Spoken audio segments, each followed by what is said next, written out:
I'm Rebecca Gordon. I'm Sylvia Gordon. What's in the headlines this week? We're talking about Centerwell. We talked a little bit about them last week. It's the primary care facilities by Humana. And it's definitely worth talking about some more. So currently they have 250 locations. And they want to add 30 to 50 more by 2025? Yeah, by 2025. And the really cool thing about them and why they're working is that they spend 40 minutes on average with the clients, where a normal primary doctor is spending 7. So when I was pregnant with my first child, which was basically my first introduction into American healthcare, I'm pregnant, I'm nervous, I have a healthy pregnancy. The doctor walks in one door, looks at my chart, says everything looks normal, walked out the next door. It wasn't 7 minutes. It wasn't 2 minutes. 7 seconds. I was mortified.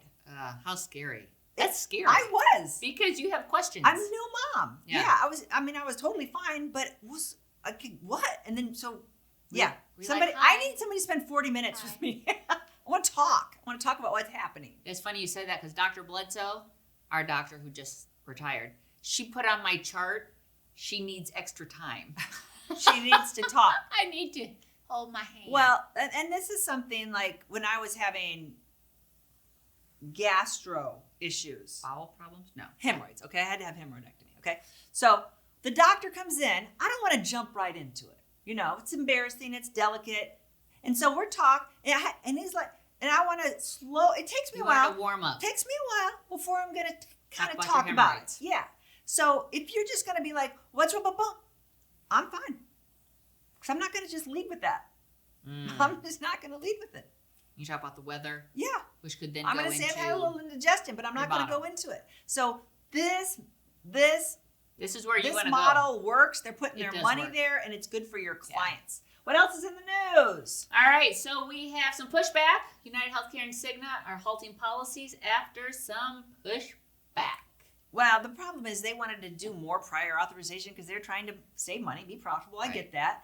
But the gastroenterologists, my guys, said, heck no. They went crazy over standard procedures, and so the insurance companies were receptive to that. So that was nice to see some. You can't have a delay in everything.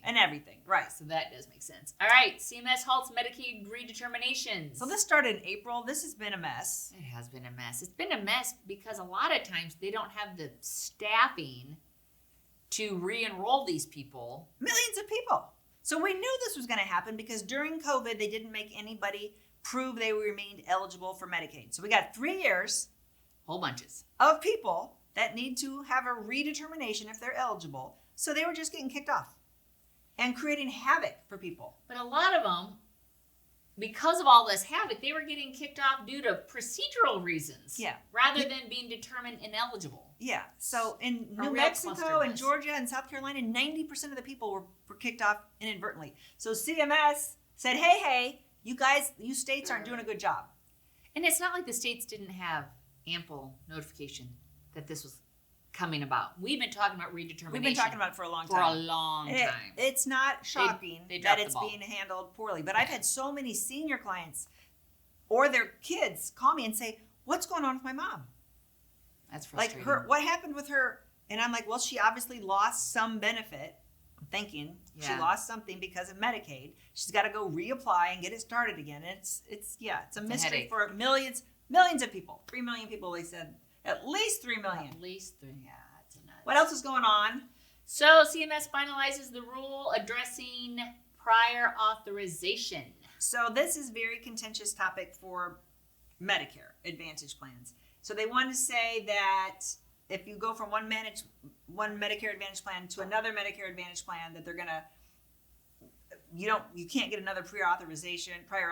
They're gonna avoid the disruption and say, hey, you already got it once, we're good. Did I explain that comfortably? As long as it's medically and reasonably necessary to, But the new companies that are potentially getting the risk are saying, wait, we want to look at this. Which makes sense. And Congress is talking about prior authorizations. It's getting a lot of chatter about people even though the overall numbers of people on Medicare Advantage, when they do their exit surveys, they say they're very happy. The numbers are good. But the one thing that we are hearing chatter about is the prior authorizations. Yeah, I can see both sides. So we will continue to hear more about that. But when you're meeting with your client and they're like, well, which way should I go? And what's the pros and the cons of each side? Prior authorization, I always mention as a con.